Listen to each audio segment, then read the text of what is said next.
Assalamualaikum warahmatullahi wabarakatuh. Perkenalkan, nama saya Rifatul Mardiyah, NIM 931207119, kelas Sosiologi Hukum D. Di sini saya akan menjelaskan tentang materi-materi tentang sosiologi hukum. Tolong disimak. Yang pertama, pengertian, ruang lingkup, dan kegunaan sosiologi hukum. 1. Pengertian sosiologi hukum. Dari sudut sejarah, sosiologi hukum untuk pertama kalinya diperkenalkan oleh seorang Itali yang bernama Anzilotti pada tahun 1882. Sosiologi hukum pada hakikatnya lahir dari hasil-hasil pemikiran para ahli, baik di bidang filsafat hukum, ilmu, maupun sosiologi. Menurut JJM Suyit, salah satu tugas sosiologi hukum adalah mengungkapkan sebab atau latar belakang timbulnya ketimpangan antara tata tertib masyarakat yang dicita-citakan dengan keadaan masyarakat yang ada dalam kenyataan. Menurut Roni Hanitijo Soemitro, ilmu hukum dapat dibedakan ke dalam dua cabang spesialisasi, yaitu studi tentang law in book atau studi tentang law in action. Law in book disebutkan bagi studi atau kajian tentang hukum sebagaimana tercantum dalam kitab undang-undang atau sebagaimana dalam peraturan perundang-undangan. Sedangkan law in action disebutkan bagi studi atau kajian tentang hukum sebagai gejala atau proses sosial. B. Ruang lingkup sosiologi hukum. Ruang lingkup sosiologi hukum secara umum adalah hubungan antara hukum dengan gejala-gejala sosial sehingga membentuk ke dalam satu lembaga sosial, yakni social institution, yang merupakan himpunan nilai-nilai, kaidah-kaidah, dan pola-pola perilakuan yang berkisar pada kebutuhan-kebutuhan pokok manusia yang hidup di masyarakat dan atau dalam lingkup proses hukumnya, yakni law in action bukanlah terletak pada peristiwa hukumnya, yakni law in the book. Menurut Soerjono, Soekanto, dan Purbacaraka adalah hubungan timbal balik atau pengaruh timbal balik antara hukum dan gejala-gejala sosial lainnya, yakni yang dilakukan secara analitis dan empiris. Yang C. Kegunaan sosiologi hukum. Dengan mempelajari sosiologi hukum, sedikitnya ada 3 kegunaan atau manfaat yang bisa diperoleh, yaitu A. Memberikan kemampuan pemahaman hukum dalam konteks sosial. Yang B. Memberikan kemampuan untuk menganalisis efektivitas hukum dalam masyarakat, baik sebagai sarana pengendalian sosial, sarana pengubah masyarakat, dan sarana untuk mengatur interaksi sosial tertentu atau yang diharapkan. Yang C. Memberikan kemampuan mengadakan evaluasi, yakni penilaian terhadap hukum dalam masyarakat. Yang kedua, mazhab-mazhab pemikiran dalam sosiologi hukum. Yang pertama, aliran-aliran yang mempengaruhi terbentuknya sosiologi hukum. A. Mazhab formalistis. Mazhab formalistis yang teorinya lebih dikenal dengan nama analytical jurisprudence. Salah seorang tokoh terkemuka di mazhab ini yaitu John Austin, yakni filsafat dari Inggris tahun 1790 sampai 1859. Austin terkenal dengan pahamnya yang menyatakan bahwa hukum merupakan perintah dari mereka yang memegang kekuasaan tertinggi atau dari yang memegang kedaulatan. Menurut Austin, hukum adalah perintah yang dibebankan untuk mengatur makhluk berpikir. Perintah mana dilakukan oleh makhluk berpikir yang memegang dan mempunyai kekuasaan. Austin menganggap bahwa hukum sebagai suatu sistem yang logis, tetap, dan bersifat tertutup, yakni closed logical system. Hukum secara tegas dipisahkan dari keadilan dan tidak didasarkan pada nilai-nilai yang baik dan buruk. Menurut Hans Kelsen 1881 sampai sekarang, terkenal dengan teori murni tentang hukum, yakni pure theory of law. Hans Kelsen menganggap suatu sistem pertengahan dari kaidah-kaidah di mana suatu kaidah hukum tertentu akan dapat dicari sumbernya pada kaidah hukum yang lebih tinggi derajatnya. Kaidah yang merupakan puncak dari sistem pertengahan tadi dinamakan sebagai kaidah dasar atau Grundom. Yang B. Madzhab sejarah dan kebudayaan. Madzhab sejarah dan kebudayaan mempunyai pendirian yang sangat berlawanan dengan madzhab formalistis. Madzhab ini menekankan bahwa hukum hanya dapat dimengerti dengan menelaah kerangka sejarah dan kebudayaan di mana hukum tersebut timbul. Seorang tokoh terkemuka di madzhab ini adalah Friedrich Karl von Savigny pada tahun 1779 sampai 1861. Friedrich Karl von Savigny yang dianggap sebagai pemuka ilmu sejarah hukum berpendapat bahwa hukum merupakan perwujudan dari kesadaran-kesadaran hukum masyarakat, yakni Volksgeist. Dia berpendapat bahwa semua hukum berasal dari adat istiadat dan kepercayaan, bukan berasal dari pembentuk undang-undang. Von Savigny, seorang Jerman, waktu itu menentang kondisi hukum Jerman. Keputusan-keputusan badan legislatif dapat membayangkan masyarakat karena tidak selalu sesuai dengan kesadaran hukum masyarakat. Kesadaran hukum masyarakat adalah nilai-nilai yang hidup dalam masyarakat tentang hukum, kepatuhan, atau ketaatan kepada hukum. Sir Henry Maine pada tahun 1822 sampai 1888 yang terkenal sebagai penulis buku Ancient Law. Teorinya yang terkenal adalah perihal perkembangan hukum dari status ke kontrak yang sejalan dengan perkembangan masyarakat yang sederhana ke masyarakat yang modern dan kompleks. Menurut Maine, hubungan-hubungan hukum yang didasarkan pada status warga masyarakat yang masih sederhana berangsur-angsur akan hilang apabila masyarakat tadi berkembang menjadi masyarakat modern dan kompleks. Yang C. Aliran utilitarianisme. Aliran ini dipelopori oleh Jeremy Bentham pada tahun 1748 sampai 1832. Memegang prinsip manusia akan melakukan tindakan untuk mendapatkan kebahagiaan sebenar-benarnya dan mengurangi penderitaan. Bentham mencoba menerapkannya di bidang hukum atas dasar ini. Baik buruknya suatu perbuatan diukur apakah perbuatan itu mendatangkan kebahagiaan atau tidak. Rudolf von Jering pada tahun 1818 sampai 1892. Ajaran biasanya disebut sebagai sosial utilitarianisme. Von Jering menganggap bahwa hukum merupakan suatu alat bagi masyarakat untuk mencapai tujuannya. Dia menganggap hukum sebagai sarana untuk mengendalikan individu-individu agar tujuannya sesuai dengan tujuan masyarakat di mana mereka menjadi warganya. Bagi Jering, hukum juga merupakan suatu alat yang dapat dipergunakan untuk melakukan perubahan-perubahan sosial. Ajaran-ajarannya banyak mempengaruhi jalan pikiran para sarjana sosiologi hukum Amerika, antara lain Roscoe Pound. Yang D. Aliran sosiological jurisprudence yang dipelopori oleh Eugen Ehrlich pada tahun 1826 sampai 1922, seorang ahli hukum di Austria yang dianggap sebagai pelopor dari aliran-aliran sociological jurisprudensi. Berdasarkan hasil karyanya yang berjudul Fundamental Principles of the Sociology of Law, ajaran Ehrlich berpokok pada pembedaan antara hukum positif dengan hukum yang hidup, yakni living law.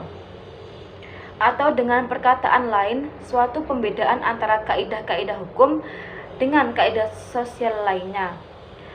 Ehrlich mengatakan bahwa pusat perkembangan dari hukum bukanlah terletak pada badan-badan legislatif, keputusan-keputusan masyarakat itu sendiri.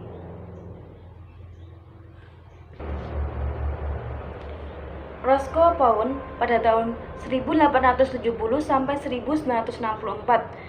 Seorang populer di Amerika Serikat, dia berpendapat bahwa hukum harus dilihat atau dipandang sebagai suatu lembaga kemasyarakatan yang berfungsi untuk memenuhi kebutuhan-kebutuhan sosial, dan tugas dari ilmu hukum untuk mengembangkan suatu kerangka yang mana kebutuhan-kebutuhan sosial dapat terpenuhi secara maksimal. Pound mengajarkan untuk mempelajari hukum sebagai suatu proses, yakni law in action, yang dibedakannya dengan hukum tertulis, yakni law in the book. Yang aliran-aliran realisme hukum. Aliran realisme hukum diprakarsai oleh Kurt Llewellyn pada tahun 1893 sampai 1962. Jerome Frank pada tahun 1889 sampai 1957. Dan Justin Oliver Wendell Holmes pada tahun 1841 sampai 1935. Ketiga-tiganya orang Amerika. Mereka terkenal dengan konsep yang radikal tentang proses peradilan dengan menyatakan bahwa hakim-hakim tidak hanya menemukan hukum, akan tetapi membentuk hukum. Aliran realisme hukum dengan buah pikirannya mengembangkan pokok-pokok pikiran yang sangat berguna bagi penelitian-penelitian yang bersifat interdisipliner, terutama dalam penelitian-penelitian yang memerlukan kerja antara ilmu hukum dengan ilmu-ilmu sosial. Yang kedua, peletak dasar sosiologi hukum yang di Eropa. 1. Durkheim dalam karyanya Divisions du Travail Social tahun 1983, masalah hubungan antara bentuk-bentuk kemasyarakatan dan jenis-jenis hukum. Lambang kesetiakawanan sosial yang tampak, yakni dianggap sebagai suatu kesetiakawanan yang sungguh-sungguh, yakni sebagai suatu bentuk kemasyarakatan. Antara hukum, pada hakikatnya banyak jasanya untuk perkembangan sosiologi hukum yang sistematis, yakni dengan menelaah hubungan antara tipe-tipe hukum dan masyarakat-masyarakat yang serba meliputi. Yang kedua, Duguid, Levy, dan Haureau, 3 peletak dasar sosiologi hukum bangsa Prancis. Leon Duguid, yakni meninggal tahun 1938. Emmanuel Levy dan Maurice Haureau, yakni meninggal 1930. Sampai pada sosiologi hukum, bukan dari sosiologi, tetapi ilmu hukum. 2 orang tersebut dianggap sebagai murid-murid Durkheim, tetapi Haureau lah yang meneruskan mencari sintesa atau realisme dan idealisme sebagai suatu dasar bagi sosiologi hukum. Sebaliknya, Duguid menganggap dirinya realistis dan bukannya naturalistis. Dalam orientasinya, sedang Levy cenderung kepada subjektivismenya yang sangat idealistis. Yang ketiga, Max Weber dan Eugene Ehlich. Menurut Max Weber, semua sosiologi hukum dieduksikan menjadi kemungkinan-kemungkinan atau kesempatan-kesempatan dan kelakuan sosial menurut suatu sistem yang koheren dari aturan-aturan yang diselenggarakan oleh ahli hukum bagi suatu tipe masyarakat tertentu. Sedangkan Ehrlich membuktikan kenyataan bahwa sosiologi hukum hanya mengambil sistematisasi ilmu hukum sebagai titik tolak dan memiliki 3 karya, yaitu Beitrage zur Theorie der Rechtskulen, yakni tahun 1902, Grundlegung der Soziologie des Rechts, jilid pertama tahun 1913, jilid kedua tahun 1928, dan Die Juristische Logik pada tahun 1919, Ehrlich. Yang keempat, Uwe Holmes. Hakim Holmes salah seorang sahabat karib dari filosof besar Amerika, William James, Holmes sudah memberi isyarat yang disebut dengan tepatnya oleh Profesor Aronson, yakni revolusi sosiologi dalam ilmu hukum di Amerika. Holmes menekankan perlunya bagi sarjana hukum untuk yang berkaitan dengan pekerjaannya memberikan perhatian kepada penelaahan yang objektif dan empiris dan dari kenyataan sosial yang aktual, sebagaimana yang dilakukan oleh ilmu-ilmu sosial, khususnya sosiologi. Yang kelima, Roscoe Point.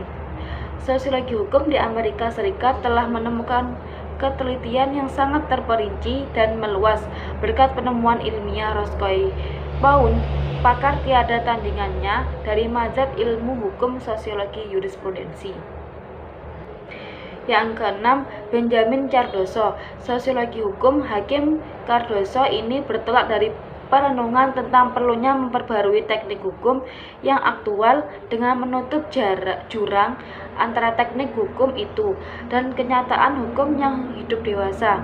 Karya pertamanya yaitu diberi judul The Nature of Judicial Process pada tahun 1921, edisi ke-8 pada tahun 1932, bertujuan untuk menunjukkan bahwa ketetapan yang semakin bertambah oleh keputusan pengadilan adalah suatu manifestasi yang tidak dapat dicegah dari kenyataan bahwa proses pengadilan bukanlah penemuan, melainkan penciptaan. Penciptaan yang diperhebat oleh situasi sesungguhnya dari kehidupan hukum. Yang selanjutnya, 3. Mazhab sosiologi hukum.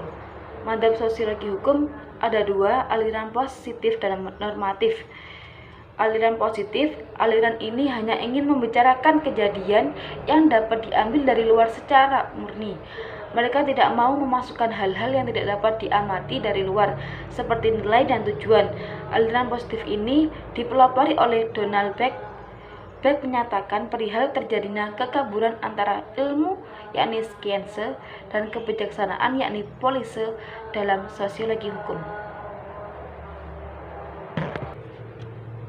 Aliran normatif. Menurut aliran ini, hukum bukan merupakan fakta yang teramati tetapi merupakan suatu institusi nilai. Hukum mengandung nilai-nilai dan bekerja untuk mengekspresikan nilai-nilai tersebut dan masyarakat. Menurut aliran ini, hukum bersifat derivatif karena itu tidak dapat dipisahkan dari institusi primer seperti politik. Materi yang ketiga, tokoh-tokoh sosiologi hukum. Yang pertama, tokoh Eropa Arab. 1. Karl Marx pada tahun 1818 sampai 1883. Menurut Marx, hukum dan kekuasaan politik itu merupakan sarana kapitalis yang berkuasa di bidang ekonomi untuk melanggengkan kegunaan harta kekayaan sebagai sarana produksi dan sarana eksploitasi. Pokok pikiran Marx dalam sosiologi hukum adalah sebagai berikut. A. Hukum adalah alat yang menyebabkan timbulnya konflik dan perpecahan. Yang kedua, hukum bukan merupakan alat integrasi tetapi merupakan pendukung ketidaksamaan dan ketidakseimbangannya yang dapat membentuk perpecahan kelas.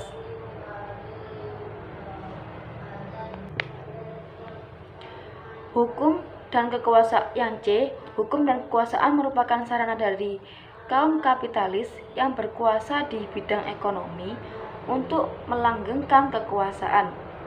Yang D. Hukum bukanlah model idealis dari moral masyarakat atau setidak-tidaknya masyarakat bukanlah manifestasi normatif apa yang telah dihukumkan. Yang kedua, Henry S. Maine pada tahun 1882 sampai 1888. Pemikiran Maine dalam bidang sosiologi hukum adalah sebagai berikut.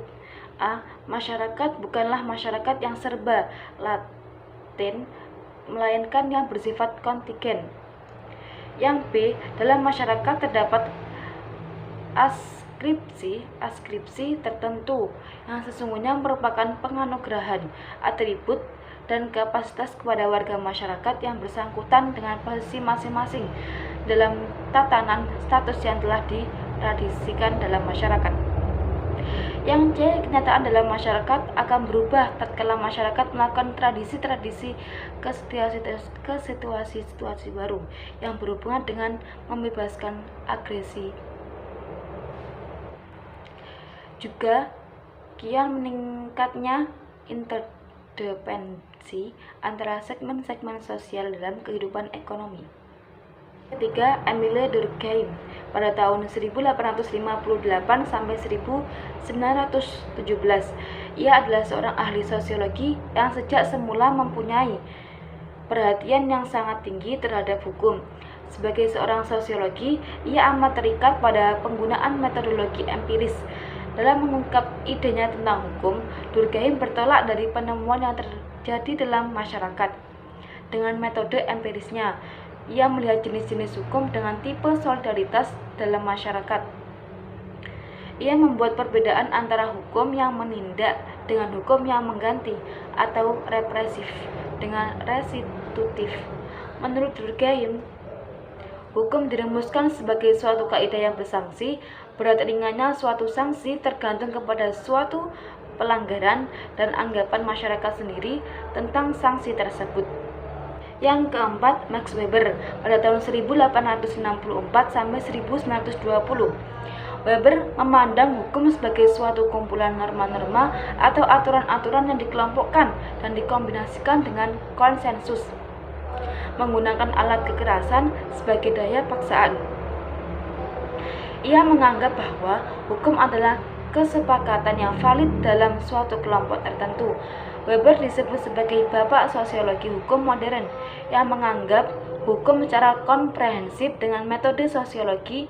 Usaha Weber untuk menyingkapi ciri yang menonjol dari masyarakat barat membawanya kepada rasionalitas sebagai kuncinya. Yang kedua, tokoh Amerika Serikat. 1. Oliver Wendell Holmes pada tahun 1841 sampai 1935. Holmes yang dikenal dengan revolusi sosiologi dalam ilmu hukum di Amerika Serikat, Holmes menolak dengan tegas mazhab analitis maupun mazhab historis. Pikiran utama Holmes dalam sosiologi hukum ini adalah bahwa setiap hakim bertanggung jawab memformulasi hukum lewat keputusannya. Ia menuliskan, "The life of law is not logic. It has been expressed," bahwa kehidupan hukum tidak pernah berdasarkan logika, melainkan merupakan pengalaman yang isinya harus dilukiskan oleh sosiologi hukum. Yang kedua, Benjamin Nathan Cardozo pada tahun 1870 sampai 1338. Ia adalah seorang hakim yang bertolak dari perenungan tentang perlunya memperbarui teknik hukum yang aktual. Ide pemikiran hukum Cardozo ini dapat ditemukan dalam bukunya The Nature of Judicial Process. Pemikiran Cardozo adalah sebagai berikut. A. Hakim memiliki kebebasan untuk memutuskan suatu perkara, tetapi batasannya tidak boleh bertentangan dengan kepentingan hukum. Yang B. Berbagai kehidupan sosial seperti logika, rakyat, sejarah, dan standar moralitas yang disepakati bersama-sama dalam kehidupan merupakan instrumen ke arah terciptanya hukum. Yang C. Hukum harus tetap sejalan dengan kebutuhan-kebutuhan sosial. Yang ketiga, Roscoe Pound pada tahun 1870 sampai 1964. Pandangan Roscoe Pound adalah hukum diselenggarakan untuk memaksimalkan pemuasan kebutuhan dan kepentingan interest. Ia lebih cenderung melihat kepentingan, yakni bukan etika dan moral, dalam kehidupan hukum. Ia mengatakan bahwa hukum ini diperlukan karena adanya berbagai kepentingan dalam setiap bidang kehidupan. Adapun pokok pikiran Pound adalah sebagai berikut. A. Ia lebih menelaah akibat-akibat sosial yang aktual dari adanya lembaga-lembaga hukum dan doktrin-doktrin hukum. Yang B. Mengajukan studi sosiologis untuk mempersiapkan perundang-undangan dan menganggap hukum sebagai suatu lembaga sosial yang dapat diperbaiki oleh usaha-usaha yang bijaksana dalam menemukan cara-cara terbaik untuk melanjutkan dan membimbing usaha-usaha yang seperti itu. Yang ketiga, tentang positivisme hukum dan masalahnya.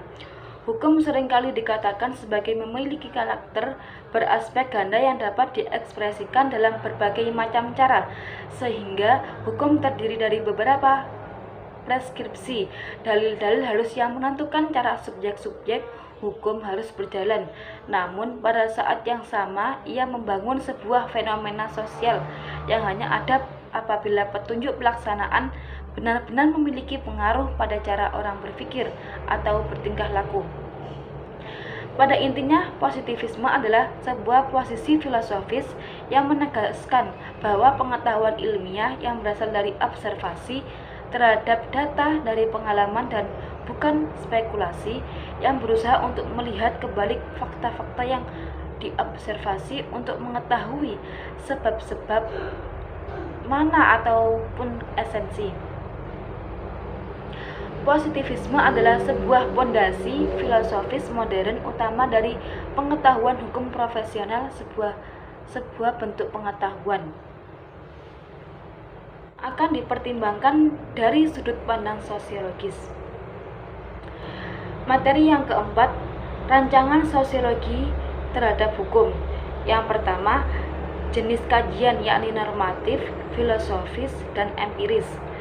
A. Kajian normatif yakni analitis dogmatis. Kajian ini memandang hukum sebagai kaidah yang menentukan apa yang boleh dan apa yang tidak boleh dilakukan. Kajian ini bersifat preskriptif, menentukan apa yang salah dan apa yang benar. Kajian normatif terhadap hukum dilakukan antara lain pada ilmu hukum pidana positif, hukum tata negara positif, dan hukum perdata positif. Dengan kata lain, kajian ini lebih mencerminkan law in book. Dunianya adalah desolen, apa yang seharusnya. Kajian hukum normatif ini lebih ditekankan pada norma-norma yang berlaku pada saat itu atau norma yang dinyatakan dalam undang-undang. Metode yang digunakan untuk penelitian terhadap kajian ini adalah metode juridis normatif. Yang B. Kajian filosofis. Kajian ini lebih menitik beratkan pada seperangkat nilai-nilai ideal yang seyogyanya senantiasa menjadi rujukan dalam setiap pembentukan, pengaturan, dan pelaksanaan kaidah hukum. Kajian ini lebih diperankan oleh kajian filsafat hukum atau law in ideas. Filsafat hukum memuaskan perhatiannya kepada pertanyaan-pertanyaan filosofis dari hukum, mempersoalkan hukum dan keadilan, hukum dan keabsahan, hukum dan kekuasaan. Filsafat adalah suatu pendasaran diri dan perenungan diri secara radikal. Tujuan utama kajian filosofis ini adalah ingin memahami secara mendalam hakikat dari hukum. Karena itu, filsafat hukum mengandalkan teori pengetahuan, yakni epistemologi dan etika. Yang C. Kajian empiris. Kajian ini memandang ilmu hukum sebagai kenyataan yang mencakup kenyataan sosial kultur. Metode empiris ini lahir disebabkan karena metode atau kajian hukum secara normatif tidak lagi mendapat tempat. Kajian empiris lahir awal abad ke-20 ini bersamaan lahirnya dengan ilmu baru yang oleh Comte pada tahun 1798 sampai 1857 diberi nama sosiologi. Olehnya, sosiologi disebut sebagai ilmu tentang tatanan sosial dan kemajuan sosial. Yang kedua, pendekatan sosiologi terhadap hukum. Abad ke-19 ditandai dengan munculnya gerakan positivisme dalam hukum. Abad tersebut menerima warisan pemikiran dari masa sebelum bersifat idealistis. Pendekatan hukum pada abad ke-19 dan awal abad ke-20 telah mulai mendekatkan diri pada hukum masyarakat. Perubahan tersebut memiliki pengaruh yang sangat penting bagi munculnya sosiologi hukum. Misalnya, industrialisasi yang berkelanjutan mengontarkan persoalan sosiologisnya sendiri, seperti urbanisasi dan gerakan demokrasi, juga menata kembali masyarakat sesuai prinsip kehidupan demokrasi. Pandangan Aubert di satu sisi dan pandangan Johnson di sisi lain sama-sama menyebabkan kegelisahan banyak ahli hukum dan ahli filsafat hukum. Para ahli sosiologi dan ahli hukum kemudian mengusulkan untuk menghindarkan pertikaian-pertikaian atau sosiologi dan hukum. Akan tetapi tak dapat dipungkiri pula bahwa realitas hukum terletak dalam realitas sosial. Sosiologi hukum yang muncul di Skandinavia bebarengan dengan perubahan yang menuju pemerintahan sosialis dalam bidang ekonomi di Skandinavia, dikeluarkan peraturan perundang-undangan untuk mempercepat perubahan dan munculnya negara kesejahteraan. 3. Pemikiran hukum sosiologis. Bertolak dari titik pandang praktisi hukum, telah terjadi perubahan-perubahan yang cepat semenjak Perang Dunia Kedua. Perubahan-perubahan tersebut disebabkan oleh hal-hal sebagai berikut. A. Profesi hukum, terutama para pengacara. Yang kedua, hukum, yang bagi kebanyakan orang tidak lebih daripada sekumpulan undang-undang atau hanya merupakan suatu bidang studi yang mempelajari tentang undang-undang atau peraturan-peraturan. Kini telah dikembangkan menjadi lebih sistematis serta memiliki teknik penelitian, penelaahan, dan pemahaman yang luas dan lebih rumit. Materi yang kelima, hukum dan struktur sosial. 1. Kaidah-kaidah sosial dan hukum. Kaidah-kaidah yang mengatur pribadi manusia yang terdiri dari kaidah kepercayaan dan kesusilaan. Kaidah kepercayaan bertujuan untuk mencapai suatu kehidupan yang beriman, sedangkan kaidah kesusilaan bertujuan agar manusia berakhlak atau mempunyai hati nurani bersih. Di lain pihak, ada kaidah-kaidah yang mengatur kehidupan antar manusia atau pribadi, yang terdiri dari kaidah-kaidah kesopanan dan kaidah hukum. Kaidah kesopanan bertujuan agar pergaulan hidup berlangsung dengan menyenangkan, sedangkan kaidah hukum bertujuan untuk mencapai kedamaian dan pergaulan antar manusia. Yang kedua, lembaga-lembaga kemasyarakatan.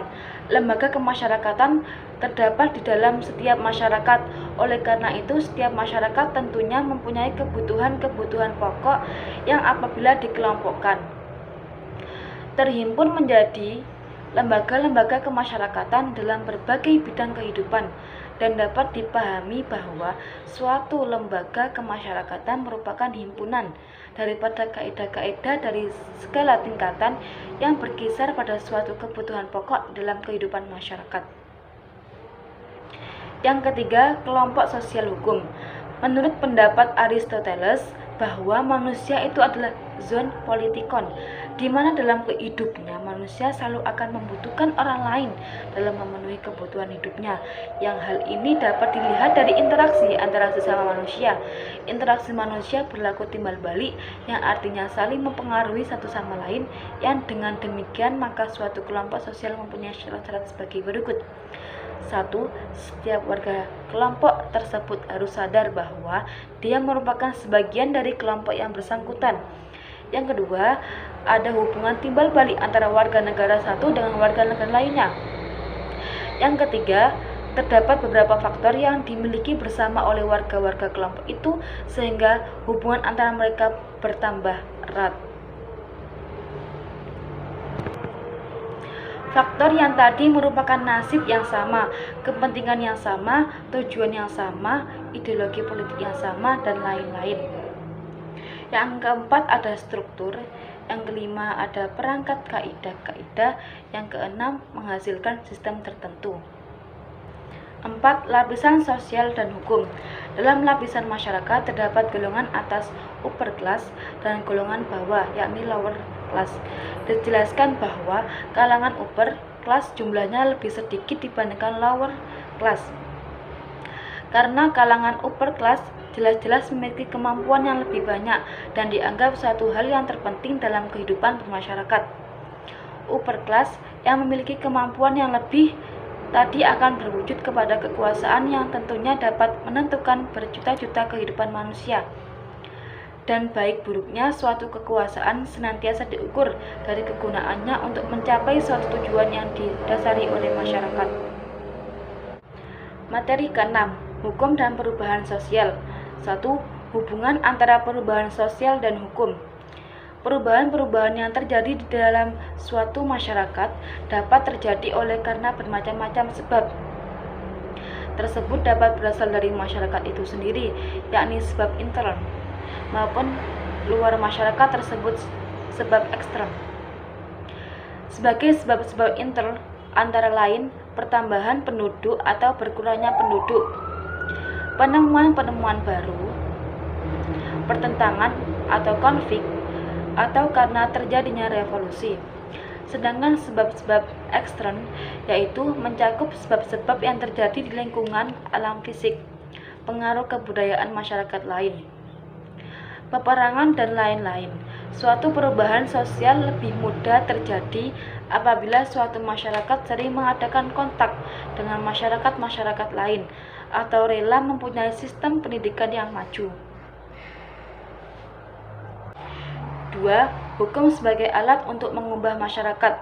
Hukum mungkin dipergunakan sebagai suatu alat oleh agent of change atau pelopor perubahan, adalah seseorang atau kelompok orang yang mendapatkan kepercayaan dari masyarakat sebagai pemimpin satu atau lebih lembaga-lembaga kemasyarakatan. Suatu perubahan sosial yang dikehendaki atau direncanakan selalu berada di bawah pengendalian serta pengawasan pelopor perubahan tersebut. Cara-cara untuk mempengaruhi masyarakat dengan sistem yang teratur dan direncanakan terlebih dahulu dinamakan social engineering atau social planning. 3. Hukum sebagai sarana pengatur perilakuan. Sebagai sarana social engineering, hukum merupakan suatu sarana yang ditujukan untuk mengubah perilakuan warga masyarakat sesuai dengan tujuan-tujuan yang telah ditetapkan sebelumnya. Salah satu masalah yang dihadapi dalam bidang ini adalah jika terjadi apa yang dinamakan oleh Gunnar Myrdal sebagai soft development, di mana hukum-hukum tertentu yang dibentuk dan diterapkan ternyata tidak efektif. Gejala-gejala tersebut akan timbul apabila ada faktor-faktor tertentu yang menjadi halangan. 3. Hukum sebagai sarana pengatur perilakuan.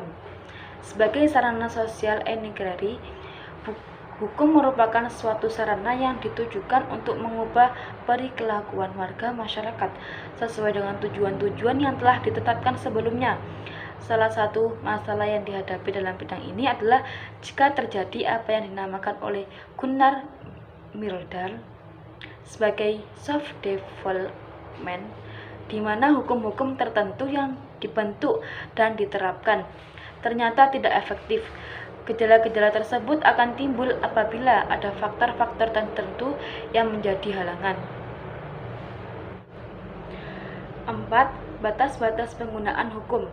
Menurut Roscoe Pound, batas-batas kemampuan hukum terletak pada hal-hal sebagai berikut. A. Hukum pada umumnya hanya mengatur kepentingan-kepentingan para warga masyarakat yang bersifat lahiriah.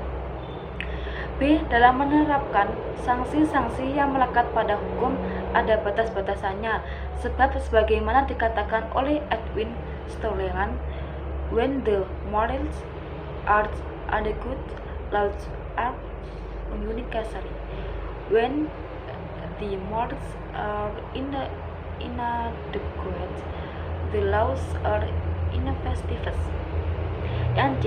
Lagi pula, untuk melaksanakan isi, maksud, dan tujuan hukum diperlukan lembaga-lembaga tertentu. Materi yang ketujuh, masalah-masalah sosiologi hukum praktis. A. Kondisi ekonomi hukum, politik, dan budaya di Indonesia. Dalam masyarakat yang tidak berhukum, yakni hukum rimba, melarat, dan berbudaya rendah pun, politik tetap ada. Di dalamnya terdapat segala cara untuk meningkatkan kekuasaan individu atau kelompok. Hukum adalah pelembagaan aturan. Ketika masyarakat menyadari bahwa kekuasaan individu perlu dikontrol oleh hukum, maka hak dan kewajiban tidak ditentukan oleh yang berkuasa, melainkan oleh yang diakui bersama, sehingga suatu kebenaran ekonomi adalah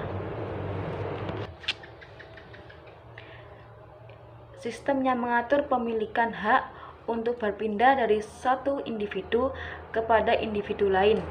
Budaya adalah nilai-nilai bersama dari suatu masyarakat yang berkembang sejalan dengan kesadaran-kesadaran masyarakat tentang hal yang baik, luhur, indah, dan sebagainya. Di dalamnya termasuk nilai-nilai moral, agama, sopan santun, seni, pendidikan, dan sebagainya. Keempat hal tersebut merupakan nilai-nilai moral, agama, sopan santun. Keempat hal tersebut merupakan indikator kesuksesan dalam sebuah masyarakat atau suatu bangsa. Hukum tidak steril dari subsistem kemasyarakatan lainnya. Politik kerap kali melakukan investasi atas pembuatan dan pelaksanaan hukum, sehingga hukum tidak selalu menjamin kepastian hukum, menegak hak-hak masyarakat atau menjamin keadilan.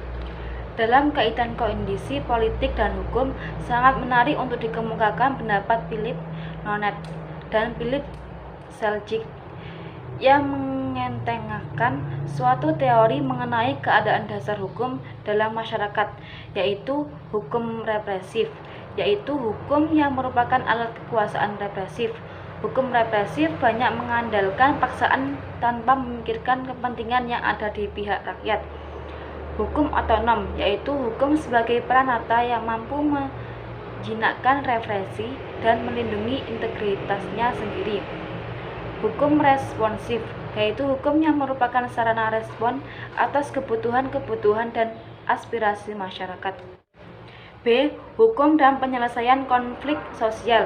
Salah satu sumber utama konflik dan kekerasan di berbagai daerah adalah kondisi penegak hukum di Indonesia yang sangat lemah, ditambah lagi berbagai bentuk diskriminasi dan marginalisasi dalam pergaulan sosial, ekonomi, politik, dan pemanfaatan sumber daya alam, bahkan kehidupan budaya. Berbagai perasaan, ketidakadilan, dan ketidakpuasan umum pun berkecambuk dan meledak menjadi tragedi kemanusiaan yang sangat memilukan dan mengerikan.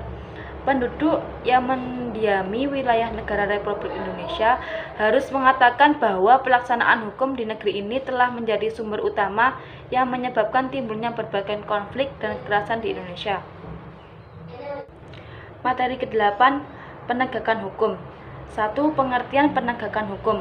Penegakan hukum adalah proses dilakukannya upaya untuk tegaknya atau berfungsinya norma-norma hukum secara nyata sebagai pedoman perilaku dalam lalu lintas atau hubungan-hubungan hukum dalam kehidupan bermasyarakat dan bernegara. Suharjono Soekanto berpendapat bahwa penegakan hukum adalah kegiatan menyelesaikan hubungan nilai-nilai yang terjabarkan di dalam kaidah-kaidah atau pandangan nilai-nilai yang mantap dan mengejawantah, dan sikap tindak sebagai rangkaian penjabaran nilai tahap akhir untuk menciptakan, memelihara, dan mempertahankan kedamaian pergaulan hidup. Aparatur penegak hukum. Aparatur penegak hukum mencakup pengertian mengenai institusi penegak hukum dan aparat, yakni orangnya penegak hukum. Dalam arti sempit, aparatur penegak hukum yang terlibat dalam proses tegaknya hukum itu dimulai dari sanksi, polisi, penasihat hukum, jaksa, hakim, dan petugas sipir pemasyarakatan. Dalam proses bekerjanya aparatur penegak hukum itu terdapat 3 elemen penting yang mempengaruhi, yaitu 1. Institusi penegak hukum beserta berbagai perangkat, sarana, dan prasarana pendukung dan mekanisme kerja kelembagaannya. Yang kedua, budaya kerja yang terkait dengan aparatnya, termasuk mengenai kesejahteraan aparatnya. Dan yang ketiga, perangkat peraturan yang mendukung baik kinerja kelembagaannya maupun yang mengatur materi hukum yang dijadikan standar kerja, baik hukum materialnya maupun hukum acaranya. Upaya penegakan hukum secara sistematik haruslah memperhatikan ketiga aspek itu secara simultan, sehingga proses penegakan hukum dan keadilan itu sendiri secara internal dapat diwujudkan secara nyata. Kedua, penegakan hukum. Pembicaraan mengenai proses penegakan hukum ini menjangkau pula sampai kepada pembuatan hukum. Perumusan pikiran membuat undang-undang hukum yang dituangkan dalam peraturan hukum akan turut menentukan bagaimana penegakan hukum itu dijalankan. Sedangkan hukum yang baik dibentuk dengan mempertimbangkan berbagai kepentingan yang ada dalam masyarakat, baik kepentingan umum, kepentingan individu, dan kepentingan pribadi. Dengan demikian, pembentukan hukum harus berupaya menyeimbangkan berbagai kepentingan tersebut. Kepentingan umum yang terutama adalah kepentingan negara untuk melindungi eksistensi dan hakikat negara dan kepentingan untuk mengawasi dan memajukan kesejahteraan sosial. 3. Penegakan hukum dalam pengadilan. Pengadilan menjalankan fungsi penegakan hukum dengan cara pasif, menunggu orang mengajukan sengketa hukum ke pengadilan untuk memperoleh putusan hukum. Pengadilan memproses sengketa tersebut melalui tahapan-tahapan tertentu sampai pada putusan. Putusan itulah bentuk konkret keadilan terkait dengan sengketa tertentu dan subjek hukum tertentu yang mengalami kerugian terkait dengan hak yang dimilikinya. Putusan pengadilan memulihkan keadaan yang semula tidak adil yang terjadi karena suatu pelanggaran hukum. Keadaan semula itulah puncak dari penegakan hukum yang merupakan fungsi yang penting dan menemukan dan mewujudkan keadilan hingga menjadi suatu kenyataan dalam hidup sehari-hari. 4. Masalah pokok penegakan hukum sebenarnya terletak pada faktor-faktor yang mempengaruhinya. Faktor-faktor tersebut adalah A. Faktor hukumnya sendiri, B. Faktor penegak hukum, yakni pihak-pihak yang membentuk maupun menerapkan hukum, C. Faktor sarana atau fasilitas yang mendukung penegakan hukum, D. Faktor masyarakat, yakni lingkungan di mana hukum tersebut berlaku diterapkan, E. Faktor kebudayaan, yakni sebagai hasil karya, cipta, dan rasa yang didasarkan pada karsa manusia dalam pergaulan hidup. Materi ke-9, kesadaran hukum. 1. Kesadaran hukum sebenarnya merupakan kesadaran atau nilai-nilai yang terdapat dalam manusia tentang hukum yang ada atau tentang hukum yang diharapkan ada. Yang kedua, terdapat 4 indikator kesadaran hukum, yaitu A. Pengetahuan hukum adalah pengetahuan seseorang mengenai beberapa perilaku tertentu yang diatur oleh hukum, tertulis dan tidak tertulis.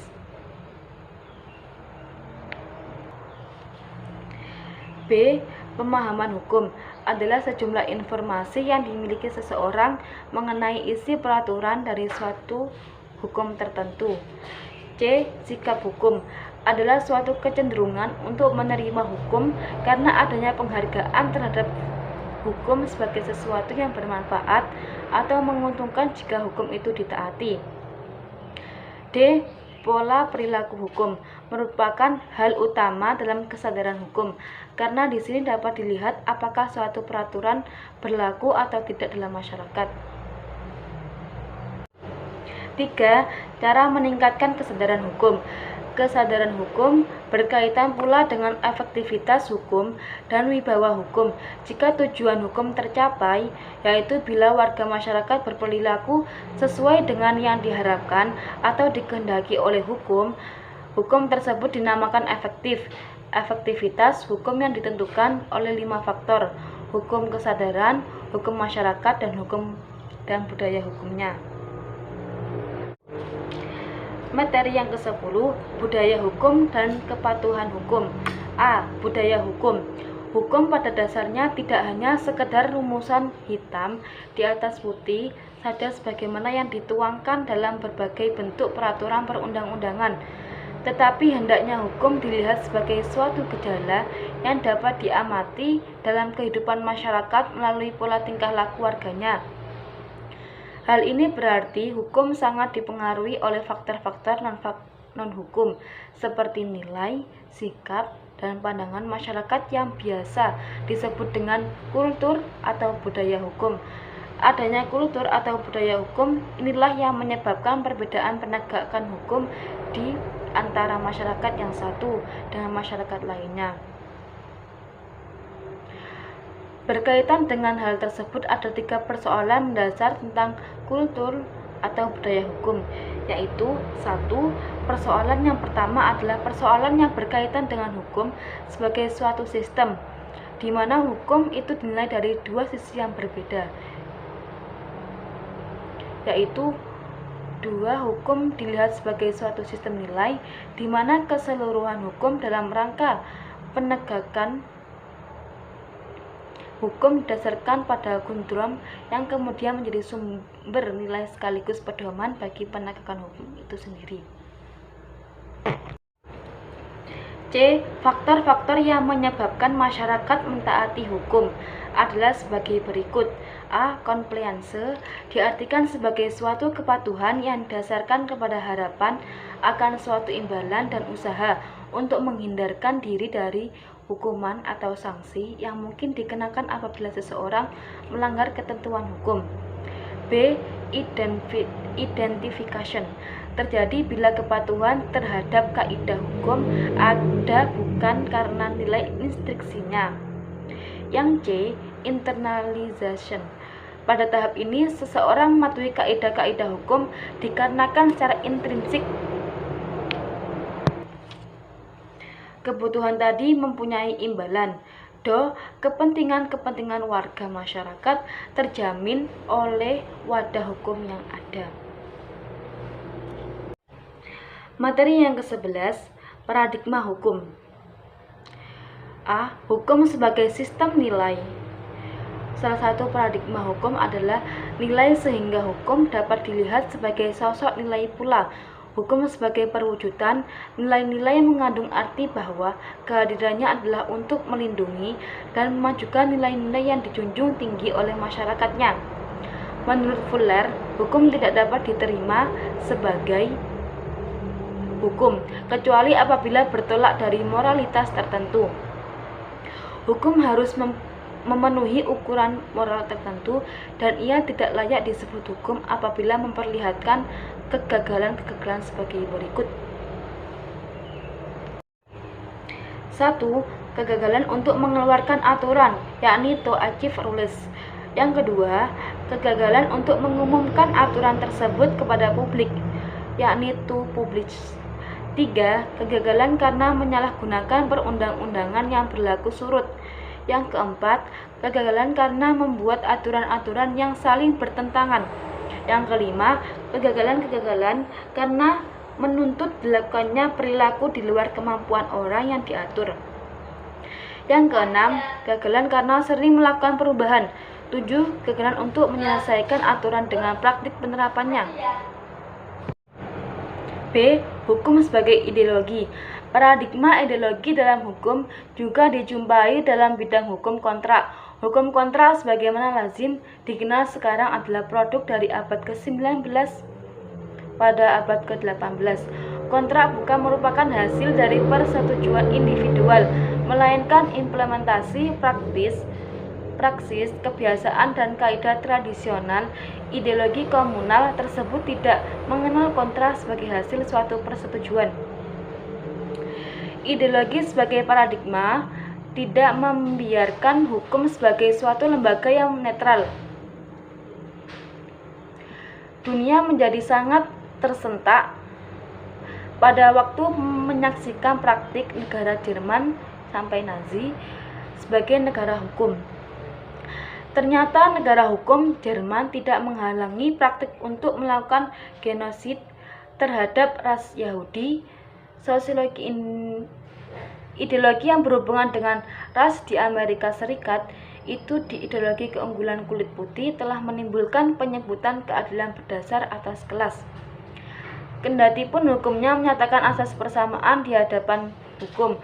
Melalui pendapat tersebut, maka ideologi sebagai paradigma hukum pertama-tama dirumuskan. Menurut Marx, maka hukum merupakan bangunan atas yang ditopang oleh interaksi antara kekuasaan-kekuatan dalam sektor ekonomi. C. Hukum sebagai rekayasa sosial.